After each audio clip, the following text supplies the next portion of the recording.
नमस्कार, ये आकाशवाणी शिमला है। अब आप प्रभा शर्मा से प्रादेशिक समाचार सुनिए। आज के मुख्य समाचार।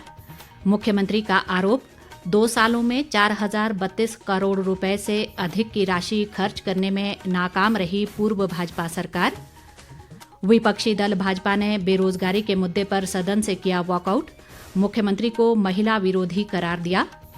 सूचना व प्रसारण मंत्री अनुराग सिंह ठाकुर ने युवाओं से राष्ट्र के विकास में योगदान देने का किया आह्वान। और केंद्र सरकार ने हिमाचल को कर हस्तांतरण की अतिरिक्त किश्त के रूप में 605 करोड़ 57 लाख रुपए किए जारी। अब समाचार विस्तार से। मुख्यमंत्री सुखविंदर सिंह सुक्खू ने कहा है कि पूर्व भाजपा सरकार वित्त वर्ष 2020-21 और 2021-22 के वित्तीय वर्षों में 4032 करोड़ रुपए से अधिक का बजट खर्च करने में नाकाम रही है। इस राशि में विभिन्न विभागों को अनुदान के तहत मिली रकम भी शामिल है। धर्मशाला के तपोवन में चल रहे विधानसभा के शीतकालीन सत्र में आज प्रश्नकाल के दौरान निर्दलीय विधायक होशियार सिंह के सवाल के जवाब में उन्होंने ये जानकारी दी। मुख्यमंत्री ने कहा कि अनुसूचित जाति का हितैषी होने का दंभ भरने वाली भाजपा सरकार 2020-21 में अनुसूचित जाति विकास योजना के तहत आवंटित 408 करोड़ 35 लाख रुपए और 2021-22 में 611 करोड़ 26 लाख रुपए की राशि खर्च नहीं कर सकी। इसी तरह अनुसूचित जाति विकास योजना के तहत 2020-21 में आवंटित की गई 361 करोड़ 65 लाख और 2021-22 में 373 करोड़ 40 लाख रुपए की रकम खर्च नहीं की गई। मुख्यमंत्री ने कहा कि रोजगार के मुद्दे पर चर्चा की मांग कर रहे भाजपा सदस्यों को ये मालूम नहीं कि उनकी सरकार के समय श्रम व रोजगार विभाग में 117 करोड़ 78 लाख रुपए तथा 2021-22 में करीब 22 करोड़ रुपए की राशि खर्च नहीं हुई है। विधायक कुलदीप सिंह राठौर द्वारा उठाए गए सवाल के जवाब में मुख्यमंत्री ने कहा कि पावर सेक्टर में नीति में परिवर्तन किया गया है ताकि हिमाचल के हितों को सुरक्षित रखा जा सके। उन्होंने कहा कि SJVNL को सरकार ने नोटिस दिया है और 3 परियोजनाओं में सरकार पुराने समझौते को बदलना चाहती है। मुख्यमंत्री ने कहा कि पूर्व सरकार ने हिमाचल के हितों को बेचा और 50% GST को माफ करने के साथ ही लाडा में भी इन परियोजनाओं से पैसा नहीं लेने का प्रावधान रखा। इतना ही नहीं, बिजली की रॉयल्टी में भी हिमाचल को नुकसान पहुंचाया गया है, जिसे अब वर्तमान सरकार बढ़ाना चाहती है। कांग्रेस सदस्य अजय सोलंकी के सवाल के जवाब में उप मुख्यमंत्री मुकेश अग्निहोत्री ने कहा कि प्रदेश में जल जीवन मिशन के तहत निर्माणाधीन सभी पेयजल योजनाओं का कार्य तय अवधि में पूरा किया जाएगा। विधानसभा में आज चौथे दिन विपक्षी दल भाजपा ने 2 बार सदन में नारेबाजी कर वॉकआउट किया। विपक्ष ने बेरोजगारी के मुद्दे पर सत्तापक्ष की घेराबंदी की कोशिश की। सदन के नेता व मुख्यमंत्री सुखविंदर सिंह सुक्खू ने बेरोजगारी के लिए पिछली भाजपा सरकार की कारगुजारी को जिम्मेदार ठहराया। मुख्यमंत्री ने कहा कि भाजपा सरकार के कार्यकाल में राज्य में भर्ती घोटाले हुए और हमीरपुर चयन आयोग में लाखों रुपए में प्रश्न पत्र बेचे गए। मुख्यमंत्री जब अपनी सरकार के कार्यकाल में दिए जा रहे रोजगार के आंकड़ों को सदन में रख रहे थे, तब विपक्षी सदस्य अपनी सीटों पर खड़े होकर नारेबाजी करने लग गए और उन्होंने सदन से वॉकआउट कर दिया। इससे पहले सदन की कार्यवाही शुरू होते ही विपक्ष ने बेरोजगारी के मुद्दे पर स्थगन प्रस्ताव के जरिए चर्चा की मांग की थी। इस पर विधानसभा अध्यक्ष कुलदीप सिंह पठानिया ने व्यवस्था दी कि अगर विपक्ष सहमत हो तो इस मुद्दे पर कल सदन में विस्तृत चर्चा कर सकते हैं। इस बीच विधानसभा अध्यक्ष ने नेता प्रतिपक्ष जयराम ठाकुर की मांग पर उन्हें सदन में बोलने की अनुमति दी। जयराम ठाकुर ने कहा कि प्रदेश में बेरोजगारी एक गंभीर मुद्दा है और कांग्रेस ने अपनी गारंटी में पहली कैबिनेट में 1 लाख और 5 साल में 5 लाख रोजगार देने का वादा किया था, लेकिन एक भी नौकरी नहीं दी गई। इसके विपरीत वर्तमान सरकार ने आउटसोर्स पर लगे 10,000 कर्मचारियों को भी नौकरी से निकाल दिया। इस पर मुख्यमंत्री सुखविंदर सिंह सुक्खू ने कहा कि सत्ता पक्ष इस मुद्दे पर चर्चा के लिए तैयार है, लेकिन ये बताना भी जरूरी है कि भाजपा सरकार के समय में कितनी भर्तियां हुई हैं।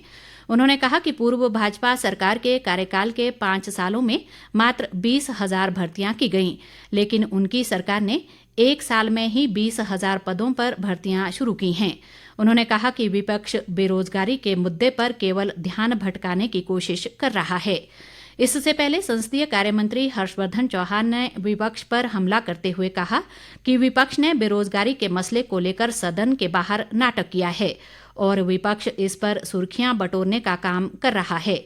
मुख्यमंत्री द्वारा भाजपा के विरोध प्रदर्शन को लेकर दिए गए वक्तव्य पर विपक्ष के विधायकों ने विरोध जताया और सरकार के खिलाफ नारेबाजी करते हुए सदन से दूसरी बार वॉकआउट किया। विपक्षी सदस्यों ने मुख्यमंत्री को महिला विरोधी करार दिया। केंद्रीय सूचना व प्रसारण मंत्री अनुराग सिंह ठाकुर ने कहा है कि भारत दुनिया में ऐसी जगह बना रहा है जहां पूरा विश्व इसे देख रहा है। मेरा भारत अभियान की शुरुआत के बाद युवाओं से संवाद में उन्होंने कहा कि ये सरकार की उपलब्धि है कि देश बुनियादी ढांचा, अर्थव्यवस्था व अन्य सभी क्षेत्रों में विकास की ओर बढ़ रहा है और निर्णायक बदलाव दिख रहे हैं। सरकार की उपलब्धियों के बारे में उन्होंने कहा कि डिजिटल भुगतान की शुरुआत करके भारत 5वीं सबसे बड़ी अर्थव्यवस्था बन गया है और दुनिया में इस तरह के भुगतान का 48% हिस्सा दर्ज किया है। उन्होंने कहा कि देश में 2014 में केवल 500 स्टार्टअप थे, लेकिन आज भारत तीसरा सबसे बड़ा देश बन गया है जिसके पास स्टार्टअप के लिए इकोसिस्टम है।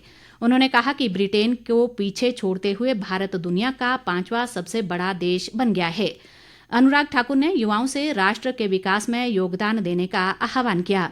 उन्होंने कहा कि भारत की स्वतंत्रता के लिए लाखों युवाओं ने अपने जीवन का बलिदान दिया और अब समय आ गया है कि भारतीय युवा अपना योगदान दें और 2047 तक इसे एक विकसित देश बनाने का संकल्प लें। मुख्यमंत्री सुखविंदर सिंह सुक्खू ने प्रदेश की भौगोलिक स्थिति के अनुसार संबंधित कंपनियों को ई बसें निर्मित करने को कहा है। वे आज धर्मशाला में मूल उपकरण निर्माता कंपनियों के प्रतिनिधियों के साथ आयोजित बैठक की अध्यक्षता कर रहे थे। मुख्यमंत्री ने विनिर्माण प्रक्रिया में आधुनिक प्रौद्योगिकी को एकीकृत करने और उच्च गुणवत्ता मानकों को सुनिश्चित करने की आवश्यकता करने पर भी बल दिया। उन्होंने कहा कि ई बस खरीद के लिए निविदाएं जल्द ही जारी की जाएंगी, जिसमें आपूर्ति के लिए समय सीमा सख्ती से लागू की जाएगी। केंद्र सरकार ने आगामी त्योहारी सीजन व नववर्ष को देखते हुए विभिन्न सामाजिक कल्याण उपायों व बुनियादी ढांचागत विकास योजनाओं के वित्त पोषण के लिए राज्य सरकारों को 72,961 करोड़ 21 लाख रुपए की कर हस्तांतरण राशि की अतिरिक्त किश्त को स्वीकृति दी है। इसमें हिमाचल प्रदेश को 605 करोड़ 57 लाख रुपए की धनराशि शामिल है। ये किश्त अगले वर्ष 10 जनवरी को राज्यों को देय कर हस्तांतरण और इस वर्ष 11 दिसंबर को जारी की गई किश्त के अतिरिक्त है। हिमाचल प्रदेश को देश भर में सर्वश्रेष्ठ बागवानी राज्य पुरस्कार से सम्मानित किया गया है। केंद्रीय कृषि व किसान कल्याण मंत्री अर्जुन मुंडा ने नई दिल्ली में आयोजित 14वें एग्रीकल्चर लीडरशिप कॉन्क्लेव 2023 के अवसर पर प्रदेश को ये पुरस्कार प्रदान किया। प्रदेश की ओर से ये पुरस्कार बागवानी सचिव सी पालरासू ने प्राप्त किया। विकसित भारत संकल्प यात्रा के माध्यम से भारत सरकार जन जन तक कल्याणकारी योजनाओं को पहुंचाने में जुटी हुई है। प्रदेश के ग्रामीण व शहरी इलाकों में यात्रा वाहनों के माध्यम से जागरूकता अभियान चलाए जा रहे हैं। विकसित भारत संकल्प यात्रा अब तक 1 लाख से अधिक ग्राम पंचायतों तक पहुंच चुकी है।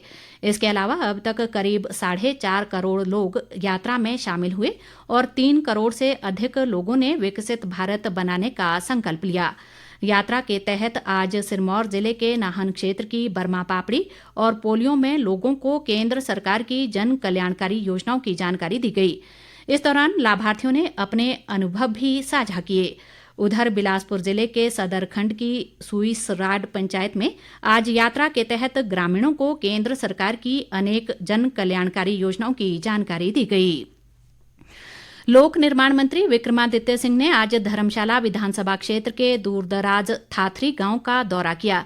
इस दौरान उन्होंने लोगों से भेंट कर उनकी समस्याएं सुनी। विक्रमादित्य सिंह ने क्षेत्र में प्रधानमंत्री ग्राम सड़क योजना के तहत 3 सड़कों के विस्तार व सुधार कार्य का निरीक्षण किया और विभाग को जरूरी दिशा निर्देश जारी किए। अंत में मुख्य समाचार एक बार फिर। मुख्यमंत्री का आरोप, 2 सालों में 4,032 करोड़ रुपए से अधिक की राशि खर्च करने में नाकाम रही पूर्व भाजपा सरकार। विपक्षी दल भाजपा ने बेरोजगारी के मुद्दे पर सदन से किया वॉकआउट, मुख्यमंत्री को महिला विरोधी करार दिया। सूचना व प्रसारण मंत्री अनुराग सिंह ठाकुर ने युवाओं से राष्ट्र के विकास में योगदान देने का किया आह्वान। और केंद्र सरकार ने हिमाचल को कर हस्तांतरण की अतिरिक्त किश्त के रूप में 605 करोड़ 57 लाख रुपए किए जारी। इसी के साथ ये समाचार बुलेटिन समाप्त हुआ। नमस्कार।